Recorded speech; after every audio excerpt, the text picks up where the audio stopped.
নমস্কার, আমরা new active loan entry করে দিয়েছি। নিউ লোন ডিসবার্সমেন্টে গিয়ে এবার আমরা রিপেমেন্ট অফ বরিং এ যাব।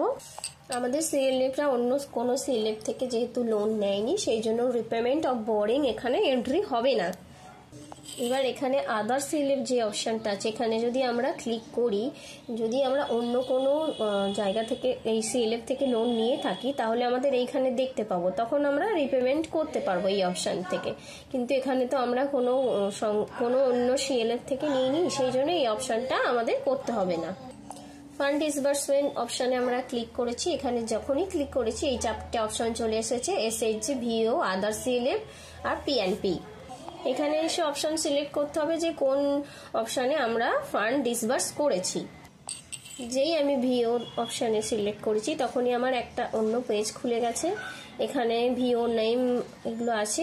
এবার আমি ভিও নেম অপশানটাতে ক্লিক করব। ধরে নিচ্ছি উজ্জ্বল মহিলা, এটা একটা ভিও।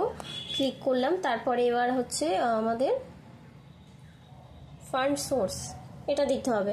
ফান্ড সোর্স হচ্ছে আমরা আরএল রিভলভিং ফান্ড দিতে পারি, আবার এসএইচজি অপশানে গিয়েও আমরা দলকেও রিভলভিং ফান্ড দিতে পারি, আবার ট্রেনিং অ্যান্ড ক্যাপাসিটি বিল্ডিংও এখানে আমরা দিতে পারি। তো ট্রেনিং অ্যান্ড ক্যাপাসিটি বিল্ডিং দিলাম, দিয়ে অ্যামাউন্ট দিলাম, ধরে নিলাম 10,000 টাকা আমরা ভিওকে দিয়েছি। তারপর মোড অফ পেমেন্টে দেব, দিয়ে এখানে আমরা ব্যাংক দেব। তো এবার তাহলে আমরা চেক অপশানে যাব। চেক অপশানে যাওয়ার পরে চেক নাম্বার দেব, চেক ইস্যু ডেট দেবো, 30 এপ্রিল দেব। তারপর আমরা ট্রানজেকশন ডেট দেব 30 এপ্রিল। সিএলএফ ব্যাংক অ্যাকাউন্টটাকে আমরা সিলেক্ট করে নেব, তারপর ন্যারেশন দেব, তারপরে সেভ করে দেব। এবার আমরা সেভ অপশানে যাওয়ার পরে ওটা সেভ হয়ে যাবে। তারপর আমরা চলে আসবো আদার পেমেন্টে।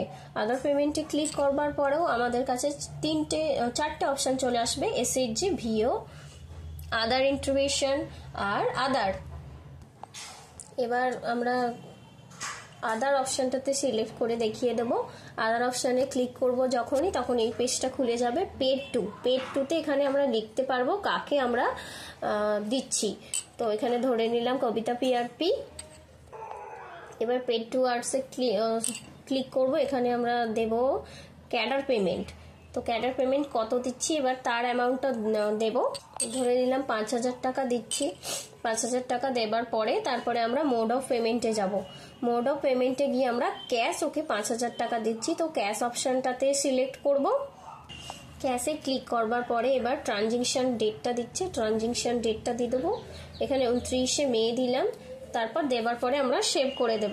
এইভাবে আমরা আদার পেমেন্টটা এন্ট্রি করতে পারবো, আর সব রকম এন্ট্রি আমরা এইভাবে করতে পারবো। ধন্যবাদ।